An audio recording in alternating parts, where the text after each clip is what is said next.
Bonsoir à tous mes petits monstres. L'histoire d'aujourd'hui est coécrite par Nico Rip, qui me l'a proposée il y a un certain temps maintenant sur ma page Facebook. Nico écrit des histoires d'horreur magnifiques, mais il ne les compte pas sur YouTube. Du coup, vous les verrez très certainement apparaître au fur et à mesure sur la chaîne. Et bien sûr, je le signalerai toujours, afin que vous sachiez à qui faire des félicitations. L'histoire d'aujourd'hui a été écrite en grande majorité par lui. Je n'ai fait que bricoler quelques détails par-ci et là. Donc la grande majorité des applaudissements seront pour lui. Merci encore à toi Nico. Et si vous aussi vous avez des histoires que vous écrivez, mais que vous ne voulez pas compter sur YouTube, tous les liens seront dans la description de la vidéo. Et je vous attends sur les réseaux sociaux. Sur ce mes petits monstres, bonne histoire à tous.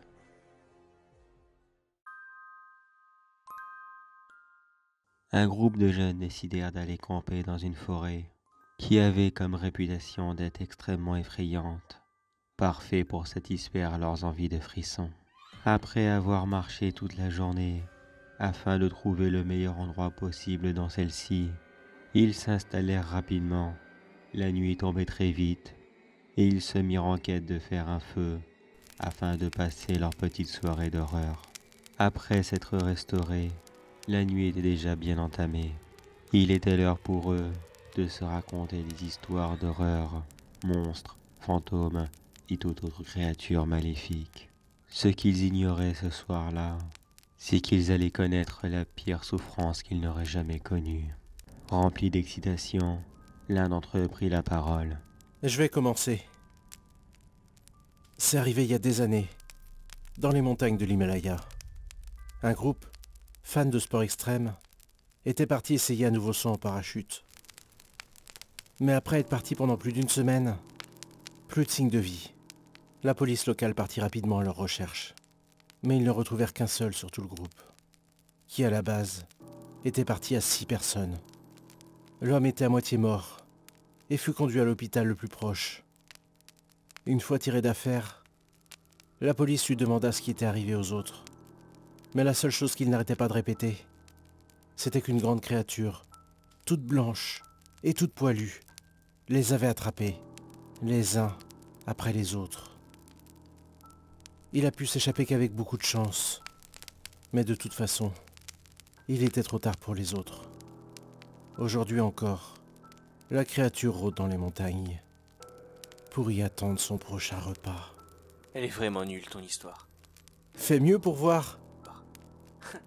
Un peu que je vais faire mieux.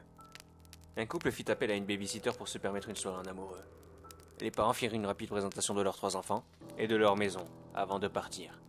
Ils lui donnèrent une rapide liste de choses pendant leur absence, puis ils s'en allèrent. La babysitter expliqua le programme très simple de la famille. Faire manger les enfants à 20h et les mettre au lit à 21h30, après leur avoir lu une petite histoire pour les endormir. Le couple devait rentrer après 23h, ce qui laissa beaucoup de temps pour la jeune femme pour s'occuper de ses affaires. Elle en profita pour réviser ses cours de la journée, mais elle fut dérangée par des bruits de grattement provenant d'une autre pièce de la maison. Elle y fit un rapide passage afin de trouver la source de ce bruit. Pendant ce temps, les enfants furent eux aussi réveillés par des bruits, mais ceux-ci étaient des coups très violents. Quelques minutes après, ce fut des bruits de pas très longs qui montaient les escaliers menant à leur chambre. Le plus vieux des 3 ferma rapidement la porte à clé. Quand la chose arriva devant la porte, elle commença à la gratter avec acharnement. Les enfants se cachèrent dans leur placard et y attendirent leurs parents, dans le silence, même après que les grattements s'arrêtèrent. Quand les parents entrèrent, ils découvrirent la babysitter morte, poignardée dans le dos, et devant la porte des enfants, après qu'elle ait gratté pour se réfugier avec eux. La porte a... Pas mal, à mon tour maintenant. Un petit groupe était parti pour faire une urbex dans un ancien manoir abandonné dans une grande forêt. La visite et leur prise de vue étaient tellement géniales qu'ils ne se sont pas rendus compte du temps qui passait et de la nuit qui tombait. Il ne leur restait plus qu'une seule pièce à visiter et ils choisirent de vite y faire un tour pour ne pas avoir à revenir le lendemain. Ils rentrèrent dans la pièce et il y avait une odeur forte qu'ils prirent de plein fouet dans le nez. Mais la pièce était complètement plongée dans le noir. L'un d'eux alluma la lumière de leur lampe de poche pour y découvrir un campement de fortune et de nombreux tas de morceaux de viande complètement indescriptibles. Ils restèrent figés devant ce spectacle et ne se rendirent pas compte que quelqu'un arrivait derrière eux. Ils n'ont eu que le temps d'entendre une phrase. De la nourriture fraîche à domicile. Quelle aubaine! Un peu cliché, j'ai envie de dire. Ce fit au tour de la dernière de raconter son histoire. Aucun d'entre eux ne la connaissait réellement. C'était la petite nouvelle du groupe, et ils avaient très hâte de voir ce qu'elle pouvait bien réserver. Un groupe de 4 jeunes était parti pour faire du camping dans les bois. L'ambiance y était très bien. Ils se racontèrent des histoires afin de se faire peur les uns les autres. Tout allait vraiment bien. Sauf pour la petite nouvelle de la bande.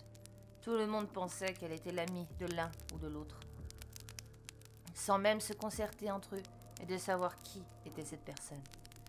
Mais en réalisant qu'aucun d'entre eux ne la connaissait et qu'elle n'a rien à faire dans le groupe, ils vont se méfier d'elle et bien sûr, ils vont commencer à essayer de la faire partir.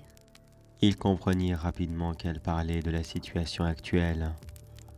Et effectivement, elle n'était l'amie de personne. Mais un bruit sourd va provenir des buissons juste derrière eux. Ils se retournirent rapidement et effectivement il y avait bel et bien un bruit sourd qui provenait de derrière eux. Ils se regardèrent rapidement. Une drôle de coïncidence, se dit-il. Enfin, cela ne devait sûrement être rien. Ils se demandaient ce que cela pouvait être. Mais il ne devait pas approcher de trop près. Il regarda quand même ce qui se passa. Mais une grande silhouette fit son apparition juste devant lui. Et l'attrapa pour l'emporter dans la forêt avec lui.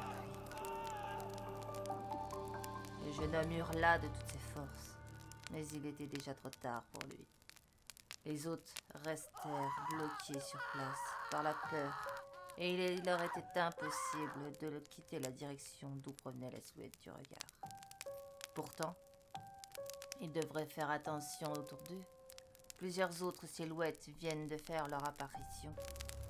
Ils sont maintenant encerclés par eux.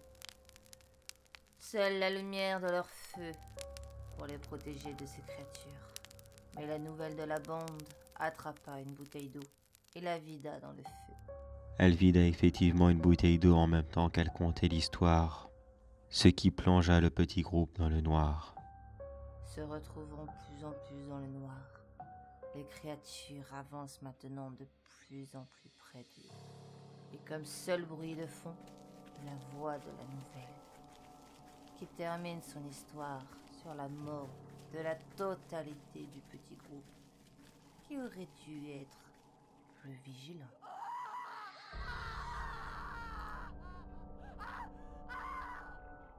Le groupe fut retrouvé quelques jours plus tard. Il n'était pas mort mangé par des créatures, frappé jusqu'à ce que mort s'ensuive, ou encore moins mutilé par d'immondes créatures, mais ils sont tout simplement morts dans leur coin, avec une expression de terreur sur la figure. Personne ne saura exactement ce qu'il s'était passé ce soir-là, mais si quelque chose les a tués, ce n'est rien d'autre que la peur de quelque chose qui n'était peut-être même pas présent ce soir-là.